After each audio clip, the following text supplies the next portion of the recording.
அந்த பெண்களை கவித்துவமா காட்டுறது. நீ யார்? அதுதான் ஒரு மியூசிக் வீடியோ எடுத்திருக்காப்ல. 1.5 வருஷம் ஆச்சு. கார்கேவில வடபள்ளியில ஸ்கிரீன் ஆகுது. எத்தனை மணிக்கு? 6 மணிக்கு. இல்ல வழக்கமான கேள்வி. நாங்க ஏன் இந்த வீடியோவை பார்க்கணும்? பின்னாடி ஒரு பெரிய ஒரு விஷயத்த உங்களுக்கு தூண்டுதலா இருந்திருக்கு. யங் ஜெனரேஷன் ஃபிலிம் மேக்கர்ஸ்ல ரொமான்ஸோ எமோஷன்ஸோ ஃபேமிலி என்டர்டெய்னர்ஸோ யாரும் எடுக்கிறது இல்லை. அது ஒரு கிளீஷே அப்படிங்கிற ஒரு விஷயத்துல சிக்கி இருக்கு. சென்சார் பத்தி தப்பா பேசுறேன். தப்பா பேசல. கவலை அமைதியா இருக்காரு. நீ அமைதியா தான் இருக்க. இல்ல இது வந்து நம்ம ப்ராஜெக்ட் எதுக்காக பண்ணணும் அப்படிங்கிறது எதுக்காக பார்க்கணுங்கிறது பாருங்க. ஸோ மே 5 ஆர்கேவி எத்தனை மணிக்கு? 5 மே 5 6 மணி. மே 5 6 மணி.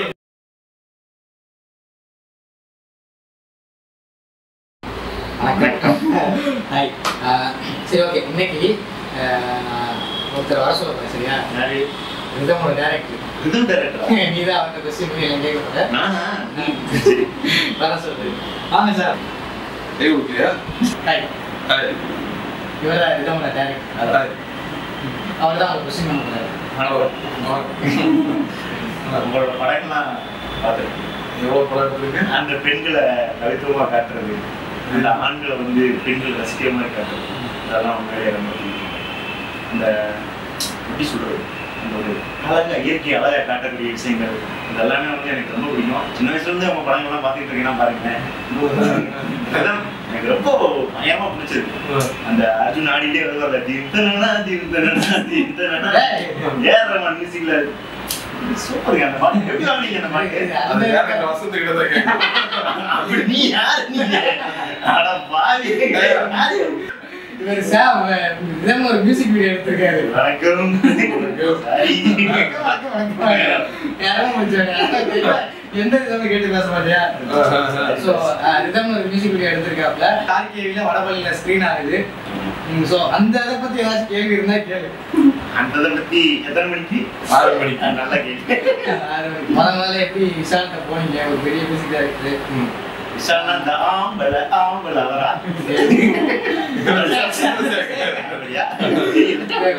பேசுவேன் பாதி ப்ரோக்ராமே செருப்பிடுவாங்க. ஏன்னா புதுசா ஒரு மியூசிக் வீடியோ பண்ணும் போது டக்குன்னு நீங்க எப்படி ஒரு பெரிய மியூசிக் டைரக்டர்கிட்ட போல நமக்கு தாட் வந்துச்சு? அது ஆக்சுவலா வந்து நான் எப்படி கணேஷ்குமார் மோகன் ஒருத்தர்கிட்ட ஒர்க் பண்ணிட்டு இருந்தேன் ஏடியா. அவரோட படத்துக்கு வந்து இவர் வந்து மியூசிக் பண்றதா இருந்துச்சு. ஆனா வந்து அந்த டைம் செம்ம பிஸியா இருந்தார். ஒரே நாள் 2 படம் ரிலீஸ் ஆகுது. ஜில்லுக்கும் கிருஷ்ணகாரி பிரேமகதான தெலுங்கு. அந்த 2 படமும் ரிலீஸுங்கிறப்போ சரி கேட்டுதான் பார்ப்போம், ஃபோன் பண்ண என்ன சொல்ல போறாருன்னு பார்ப்போம் அப்படின்னு பார்த்தேன். அந்த டைம்ல ஒரு நிறைய ஷார்ட் ஃபிலிம் பண்ணியிருக்காரு. ஷார்ட் ஃபிலிம், மியூசிக் வீடியோ, அதுவும் இண்டிபெண்டன்ட் மியூசிக் வீடியோ நிறைய பண்ணியிருக்காரு. 300 ஷார்ட் ஃபிலிம் பண்ணியிருக்காங்க நினைக்கிறேன். அது சரி ஓகே அப்படின்னு சொல்லி சும்மா ஒரு பை சான்ஸ் எடுத்தாருன்னா எப்படி இருக்கும் அப்படின்னு தான் கால் பண்ணேன். அவர் ஃபோன் எடுத்துட்டாரு. சரி ஓகே ஃபோன் எடுத்தோன்னே டக்குன்னு எனக்கு என்ன பேசுறதுன்னு தெரியல. அது நான் கணேஷ்குமார் ஃபோனுக்கு நம்பர் கொடுத்தாரு. எனக்கு ஒரு ஷார்ட் ஃபிலிம் ஒரு பைலட் ஷார்ட் ஃபிலிமா இல்ல ஒரு படம் எடுக்கணும் அதுக்கு. அப்படியா சரி உங்களுக்கு எப்போ வேணும்னு கேட்டாரு. எனக்கு நான் வந்து போன 2015 ஜனவரி இந்த மாசம் கடைசிக்குள்ள வேணும் அப்படின்னு கேட்டேன். கேட்டதுக்கு அவர் வந்து இல்லடா எனக்கு வந்து 2 ரிலீஸ் இருக்கு, அதனால செம பிஸி, நீ அடுத்த மாசம் என்ன கான்டாக்ட் பண்ணாரு. ஜனவரி முடிஞ்சிருச்சு, பிப்ரவரி வந்துச்சு, பிப்ரவரி முடிஞ்சிச்சு, மார்ச் வந்துச்சு. கடைசியா கூப்பிட்டாரு, நேரில் வர சொன்னாரு. அந்த நேரத்துல வேற ஏதாவது பண்ணலாமா, இதே கண்டினியூ பண்ணலாமா, மற்ற ஆப்ஷன்ஸ் பேசி பார்த்தேன். எதுவும் ஒர்க் அவுட் ஆகல. சரி இவர்கிட்டே போகலாம் அப்படின்னா 2 படமும் ஒரே நாள் ரிலீஸ் ஆனாலும் ஆடியோ ஹிட். போனோம்னா வந்து எனக்கு எல்லாரும் இருப்பாங்க, நான் பாட்டுக்கு ஒரு சைட்ல இருக்க ஒரு மார்க்கெட்டை மாதிரி நின்றுட்டு இருப்பேன். அவங்க வேலையை பார்த்து போவாங்க. யார் இவங்க எதுக்கு நிற்கிறான், என்ன பண்ண போறான், எதுக்கு வந்திருக்கீங்க, மியூசிக் வீடியோ, சரி ஓகே அப்படின்னு அவங்க பாட்டுக்கு போயிடுவோம். அவங்க வீட்டுல வந்து ஒரு ஆம்பியன்ஸ் எனக்கு நல்லா பிடிச்சிருச்சு. எல்லாரும் சாப்பிடும் போது கூட ஒரு மாதிரி நாகக்குள்ளேயே பாடிதான் சாப்பிடுங்க. அப்ப நடுவில் டிஸ்கஷன் எல்லாம் பண்ணிட்டு இருப்பாங்க. ஸோ அதனால இருந்துச்சு. ஸோ ஃபர்ஸ்ட் நாள் ஜாமிங் இதெல்லாம் இருந்துச்சு. பார்க்கும்போது எனக்கு எதுவும் செட் ஆகல. சரி நீ ஊருக்கு போடா, அப்புறமா வந்து பண்ணிக்கிறேன் அப்படின்னு சொல்லி ஒரு மாசம் கழிச்சு வந்தேன். அப்புறம் திரும்பி இப்படியே காலப்போக்குள்ள போச்சு. கடைசியா சாங் வந்துச்சு, ரெடி ஆயிடுச்சு. இப்போ சூப்பர் சூப்பர் சூப்பர். அதுக்கு எத்தனை வருஷம் ஆச்சு? 1.5 வருஷம் ஆச்சு. பாகுபலியே மிஞ்சக்கூடிய பாகுபலிக்கு சவால். அப்போ வந்து ராஜமௌழி நீங்க சங்கரை விட வசதின்னு சொல்றீங்க. இல்ல நான் அந்த காட்டுறது இதனால பல குரூப் தேடிட்டு இருக்கேன். வந்து இந்த மணிரத்னம் படங்கள்லாம் வந்து அவங்க எடுக்கிறது எனக்கு ரொம்ப பிடிக்கும். ஊட்டி எடுப்பாங்க, காஷ்மீர் எடுப்பாங்க, இந்த மாதிரி குளிர் பிரதேசமா எடுத்தாலும் எல்லாருமே ஒரு மாதிரி கேஷுவலா இருப்பாங்க.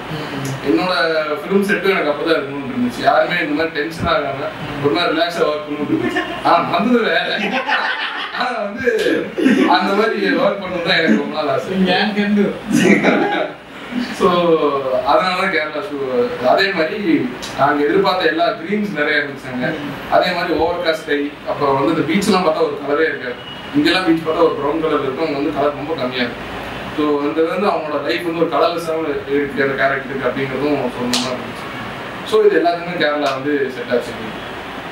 ஏன்னா இங்கே ஷூட் பண்ணுறதே ரொம்ப கஷ்டம். எப்படி எல்லாரையும் கூட்டிகிட்டு போய் கேரளாவில் வச்சு ஷூட் பண்ணிட்டு வருவீங்க. கஷ்டமான ஒரு விஷயம். அது என்ன ஆச்சுன்னா, ஒரு குரூவில் வந்து மொத்தம் ஒரு 18 பேர் எல்லா அசிஸ்டன்ஸ் எல்லாத்தையுமே சேர்த்து எல்லாத்தையும் ஆர்கனைஸ் பண்ணுறதுக்கே ரொம்ப கஷ்டமாச்சு. கிட்டத்தட்ட ஒரு மாதம் வந்து நிறைய பேர் உள்ள வந்து மாறிக்கிட்டே இருந்தாங்க. சரி, கடைசியாக ஒரு 18 பேருக்கு நான் பாட்டுக்கு ரெஃபர் டிக்கெட் போட்டேன். யார் வரீங்க டிக்கெட் போட்டு தான் ஆள் செலக்ட் பண்றீங்களா?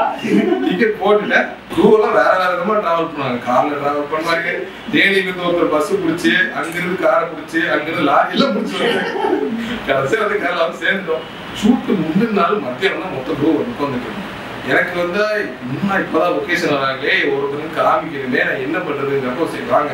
அப்புறம் தான் வந்து இவர் தான் சொன்னார். அவர் வந்து எல்லாத்தையும் குறைச்சி ஒரு டைனிங் டேபிள் மாதிரி உட்காந்து நான் ஒரு கம்ப்ளீட் நரேஷன் கொடுத்தேன். இதுதான் நம்ம எடுக்க போகிறோம் அப்படின்னு சொல்லிட்டு எடுத்ததுக்கப்புறம் எல்லாத்துக்கும் ஒரு ஐடியா வந்துச்சு. ஒரு கிளியர் கட்டான ஒரு ஐடியா வந்துச்சு. அதுக்கப்புறம் அதுக்கேற்ற மாதிரி இருக்கிற இடத்த வச்சு நாங்கள் எப்படி யூட்டிலைஸ் பண்ணிக்கலாங்கிற மாதிரி நாங்கள் எடுக்க ஆரம்பிச்சோம். ஸோ நாங்கள் ஸ்கிரிப்டில் இருந்தது ஒன்று, பட் அங்கே இருந்த ப்ராப்ஸ் வேறு, லொக்கேஷன்ஸ் வேறு. பட் அந்த எமோஷன் மாறாமல் எல்லாருமே அதை கன்வே பண்ண ட்ரை பண்ணிட்டு இருந்தோம். ஸோ அந்த மாதிரி இருந்துச்சு. அது ஒரு எக்ஸ்பீரியன்ஸ் தான். இல்ல வழக்கமான கேள்வி, நாங்க ஏன் இந்த வீடியோவை பார்க்கணும்? இந்த வீடியோ அது என்ன சொல்றது, கொஞ்சம் எடுத்துட்டு வந்து பாத்துங்க. அதாவது எனக்கு எப்பவுமே வந்து எனக்கு கதைகள்ல வந்து ஒரு உயிரோட்டம் இருந்தாலும் ஒரு எமோஷன் இருந்தாதான் எனக்கு ரொம்ப பிடிக்கும். எனக்கு பிடிக்கிறத தாண்டி அதுதான் வந்து எல்லாருக்கும் ஒரு பேசிக் ஹியூமன் லைஃபுக்கு எமோஷன் இருந்தாதான் வந்து அது நம்ம வாழ்க்கையில ஒரு உயிரோட்டம் இருக்கும். அதுதான் உண்மை.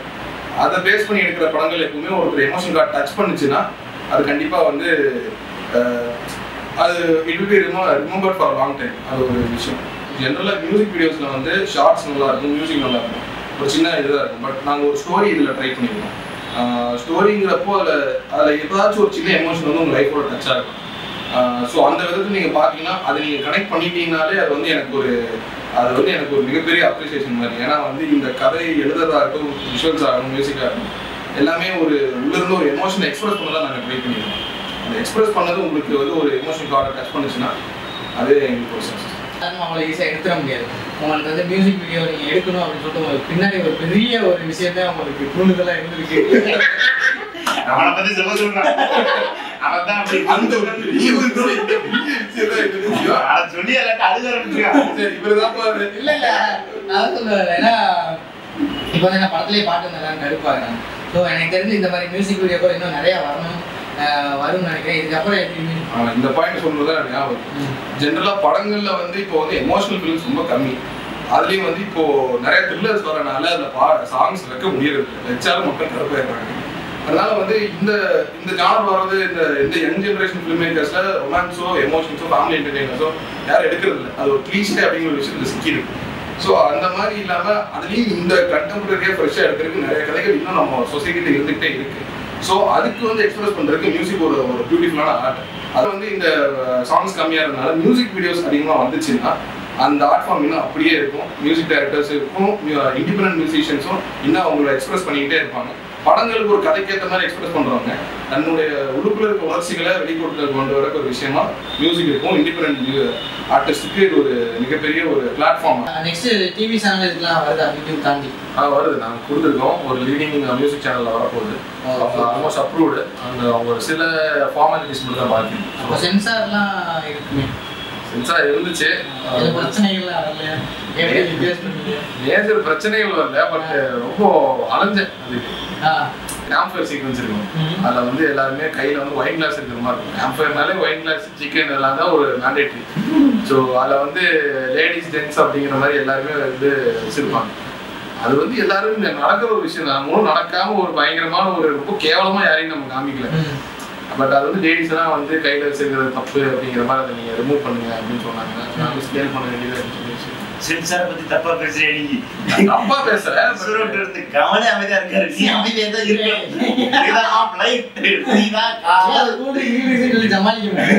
பட் வந்து இந்த மாதிரி டிவி வெளியில வரது எல்லாரும் வீட்டுக்கு போதாங்க. அதை பார்த்து சின்ன குழந்தைங்க எல்லாம் கெட்டு போறாங்க. வருது டிவில. ஆமா, டிவி சீரியல் இந்த மாதிரி சும்மா டெவலப் டைரக்டர் அப்படின்னு சொன்னோம். வசந்த் சார் அவர் கோச்சுக்குவாரு. மே 5 6 மணிக்கு ஃப்ரீ, காசெல்லாம் இல்ல, ஃப்ரீ. ஃப்ரீ என்ட்ரிங்க, டிக்கெட்லாம் கிடையாது. ஏன்னா நிறைய பேர் வந்து டெக்ஸ்ட்லாம் பண்றாங்க இந்த மாதிரி டிக்கெட்டா என்ன. ஸோ தயவு செஞ்சு வாங்க, நாங்களே பூரா வந்துட்டு இருக்கோம். பின்னாடி லாரி பின்னாடி ஒரு நம்பர் எல்லாரையும் தூக்கிட்டு இருக்கோம். இன்னையில இருந்து டிராவிங். ஸோ வந்துருங்க எல்லாருமே. சோனி மியூசிக்ல யூடியூப்ல ரிலீஸ் ஆகுது இந்த பாட்டு, ரிதம் ஆஃப் லைஃப்ங்கிற பேர்ல. ஸோ அதை வந்து எல்லாருமே வந்து பாருங்க, பிடிச்சிருந்தா லைக் பண்ணுங்க, ஷேர் பண்ணுங்க, கண்ட மணிக்கு கமெண்ட் பண்ணுங்க. என்ன சட்னி முச்சட்னியில கொடுத்துருக்கேன் இல்ல என்ன, நீ எங்க டாப் சீட்ல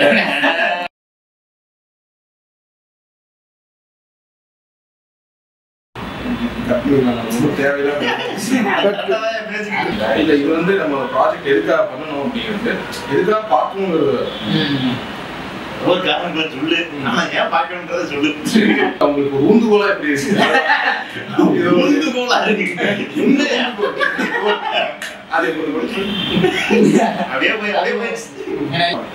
என்ன சொல்றாருன்னா, பாடல்கள் வந்தா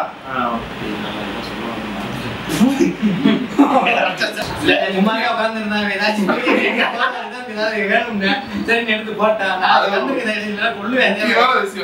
வேற ஒரு ஆள் மாதிரி